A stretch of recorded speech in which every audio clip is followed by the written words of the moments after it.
السلام علیکم ورحمۃ اللہ وبرکاتہ۔ بسم اللہ الرحمن الرحیم۔ اس بھاگ میں میں اپنے پیارے نبی کریم صلی اللہ علیہ وسلم کی آمد کا واقعہ کو بیان کروں گی۔ پیدا ہونے سے لے کر، ولادت ہونے سے لے کر، اور کس طرح سے انہیں یہودیوں نے پہچانا، کس طرح سے ان کی کتابوں میں لکھا تھا، اس باتوں کو میں اس ویڈیو میں بیان کروں گی۔ ہمارے پیارے نبی کریم صلی اللہ علیہ وسلم کی آمد کا واقعہ بھی عجب ہے۔ حضرت آمنہ رضی اللہ عنہا فرماتی ہیں کہ حمل کا ایک بھی بوجھ مجھے محسوس نہیں ہوا۔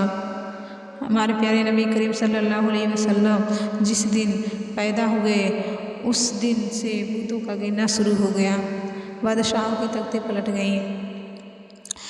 جب ہمارے پیارے نبی کریم صلی اللہ علیہ وسلم اپنے ماں کے پیٹ میں تھے تو 6 مہینہ ہوا تھا، ان کے ابو جان کا وفات ہو گیا۔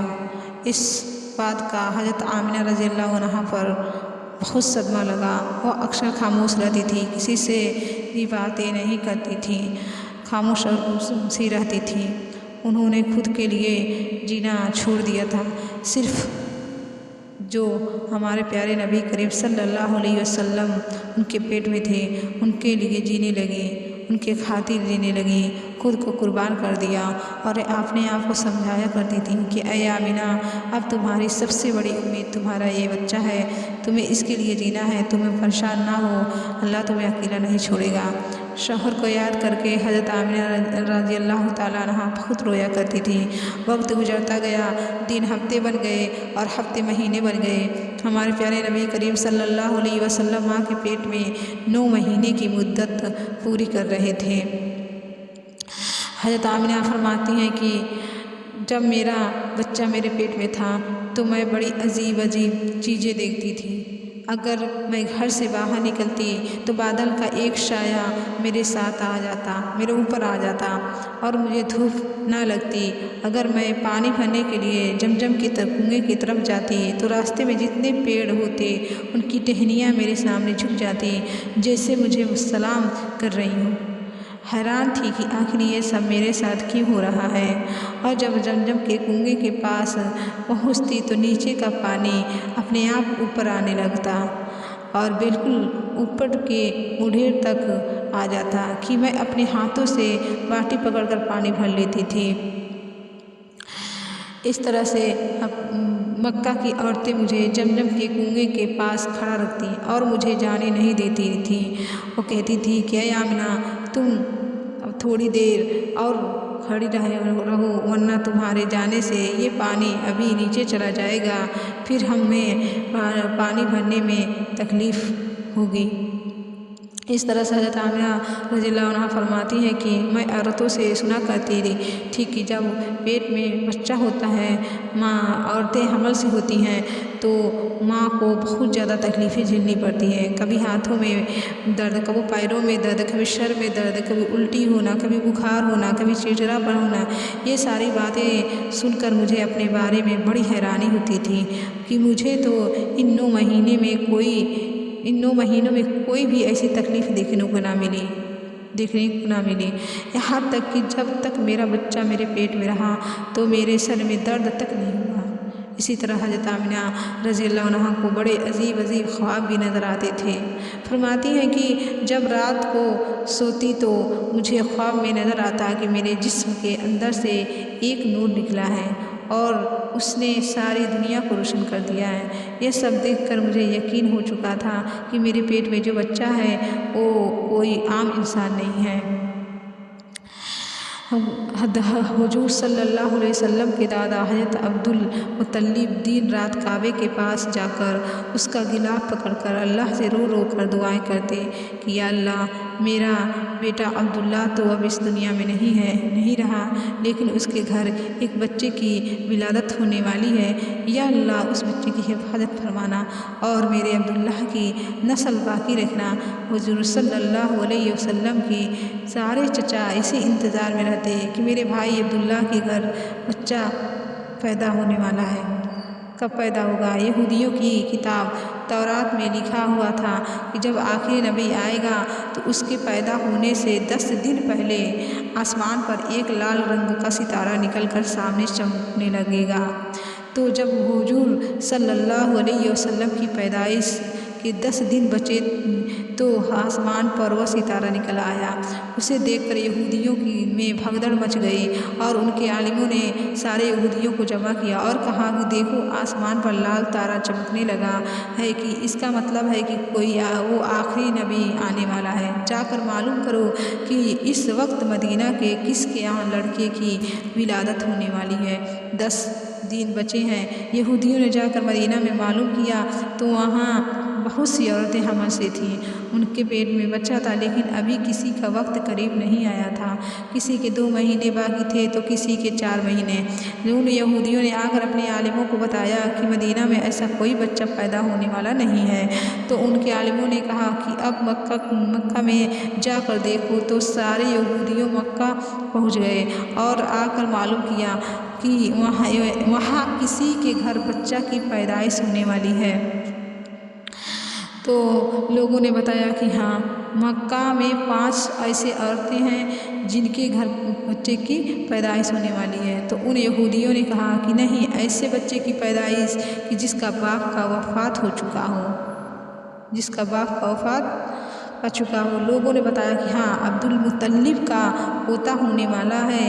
उस बच्चे के बाप अब्दुल्ला रज़ियल्लाहु अन्हु की अभी कुछ महीने पहले वफ़ात हो गई थी। ये सुनकर यहूदियों की हाय निकल गई और वो सब रोते चिल्लाते अपने आलिमों के पास पहुँचे और कहा कि हाय अफसोस, आज नबूवत यहूदियों से निकलकर मक्का वालों में पहुँच चुकी है।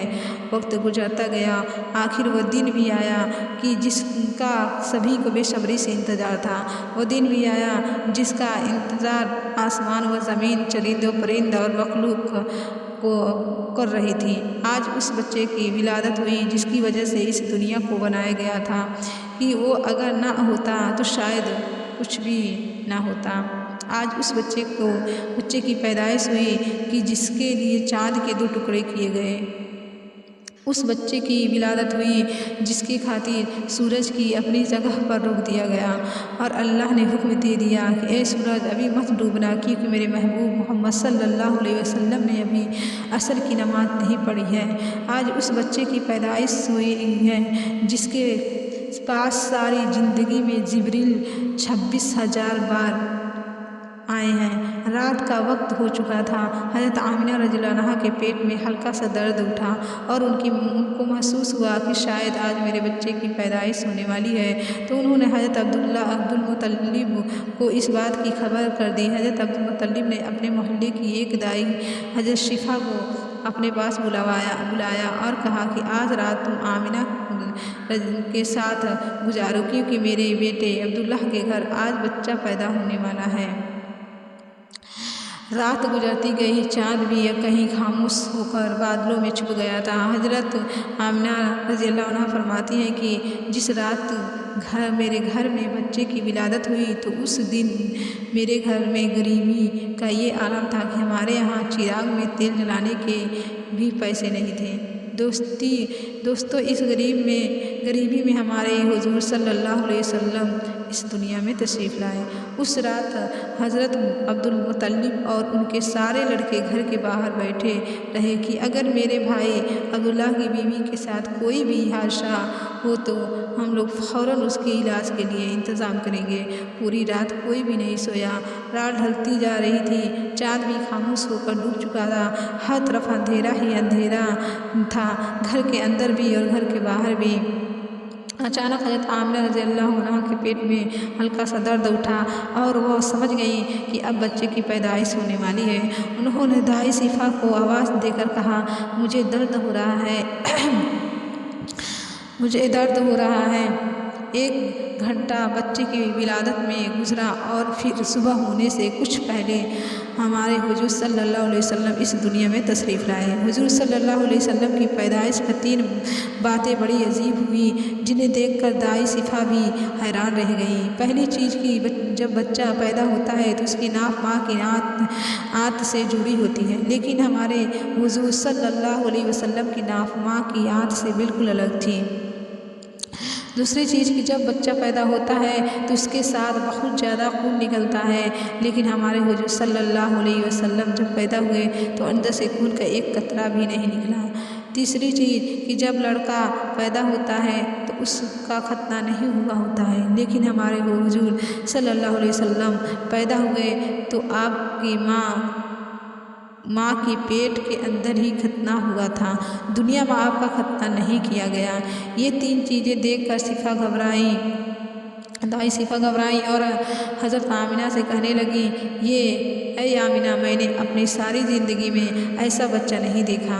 हज़रत सिफा ने हुजूर सल्लल्लाहु अलैहि वसल्लम को अपनी गोद में लेकर एक तरफ ज़मीन पर लिटा दिया।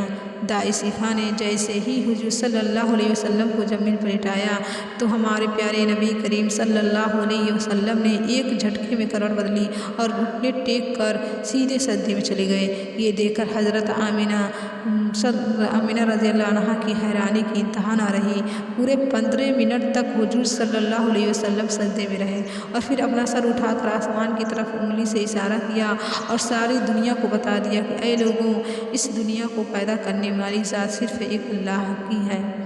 हज़रत आमिना रज़ियल्लाहु अन्हा फरमाती हैं कि मैंने अपने बच्चे को अपनी गोद में लिया तो अचानक क्या देखती हूँ कि आसमान के तारे ज़मीन के करीब होते चले जा रहे हैं और कमरे के अंदर आया और फिर मेरी गोद से मेरा बच्चा उस बादल के साए में गायब हो गया। उस बादल के अंदर से एक आवाज़ आने लगी, ऐ जिब्रील, इस बच्चे को सारी दुनिया का चक्कर लगाओ, सारे नबियों की खूबियाँ दो, इसे यूसुफ की खूबसूरती दो, इसे अय्यूब की सब्र दो, इसे इब्राहीम अलैहिस्सलाम की दोस्ती दो, इसे दाऊद अलैहिस्सलाम की मीठी ज़बान दो। और फिर हज़रत आमिना रज़ियल्लाहु अन्हा फरमाती है कि थोड़ी देर बाद वो